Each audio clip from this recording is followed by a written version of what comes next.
Assalamualaikum warahmatullahi wabarakatuh. Hai semuanya, berjumpa kembali dengan Miss Ratri Selpiani. Pada video sebelumnya, kita telah mempelajari sumber daya usaha yang dibutuhkan dalam membangun suatu usaha. Dan pada video kali ini, kita akan mempelajari mengenai administrasi usaha. Sebuah perusahaan atau lembaga dapat berdiri dan terus berkembang karena adanya dukungan sumber daya serta pengelolaan yang baik, di mana setiap karyawan atau staf mempunyai hak serta kewajiban yang berkaitan dengan pekerjaan mereka di sebuah perusahaan. Administrasi adalah bagian dari pengelolaan perusahaan yang meliputi pendataan dan pengaturan hal-hal yang berkaitan dengan berbagai aspek perusahaan agar bisa dioptimalkan. Jadi, tujuan pembelajaran pada hari ini yaitu agar memahami kegiatan yang ada pada administrasi usaha, sehingga sebagai pemilik perusahaan dapat melakukan berbagai kegiatan usaha. Administrasi dalam arti sempit adalah kegiatan yang meliputi catat-mencatat, surat-menyurat, pembukuan ringan, ketik-mengetik, agenda, dan sebagainya yang bersifat teknis ketatarusahaan.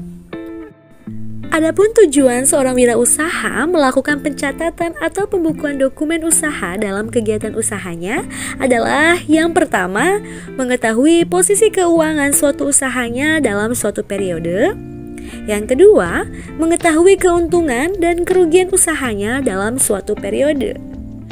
Yang ketiga, mengetahui maju mundurnya usaha yang dijalankan. Dan yang keempat, mengetahui persediaan awal dan akhirnya barang produk yang dijualnya. Hal-hal yang harus ada pada perencanaan administrasi yang pertama adalah perizinan usaha. Surat izin usaha penting dimiliki bagi kamu yang merupakan seorang pengusaha atau pembisnis. Keberadaan pengusaha bakal meningkatkan kondisi perekonomian negara dengan catatan usahanya berjalan sesuai dengan hukum yang berlaku, termasuk mengurus surat izin usaha, baik usaha berupa PT, CV, maupun perusahaan perseorangan. Selanjutnya adalah surat menyurat. Surat menyurat sangat penting dalam berbisnis karena berfungsi sebagai pembawa pesan-pesan bisnis dari pengirim pesan kepada pihak lain. Selanjutnya, pencatatan transaksi barang atau jasa yang terbagi menjadi dua, yaitu bukti transaksi intern dan bukti transaksi ekstern. Selanjutnya, transaksi keuangan.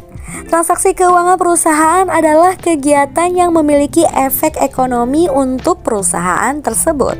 Manfaat dari adanya bukti transaksi keuangan perusahaan adalah memudahkan proses pembukuan serta mengawasi arus keuangan perusahaan agar lebih mudah melakukan evaluasi demi lancarnya operasional dan pengembangan usaha. Selanjutnya adalah pajak. Dimanapun ada bisnis, di situ ada pajak yang mewakili kepentingan negara. Semua kegiatan berbisnis tidak akan luput dari kewajiban pajak. Pengusaha harus sadar betul akan hal ini. Oleh karena itu, sebelum menentukan kebijakan bisnisnya, pengusaha harus mengintegrasikan peraturan perpajakan di dalamnya. Jadi, itulah materi pada kali ini, bahwa keberadaan administrasi usaha dalam sebuah bisnis memang sangat penting. Komponen ini berurusan dengan berbagai hal yang memerlukan pengaturan, mulai dari produksi, distribusi, penggajian, dan sebagainya. Dengan manajemen administrasi yang baik, bisnis yang sedang kamu jalankan akan lebih tertata. Pihak-pihak yang berkepentingan seperti investor dan konsumen juga akan merasakan kemudahan dan manfaatnya. Salam pengusaha!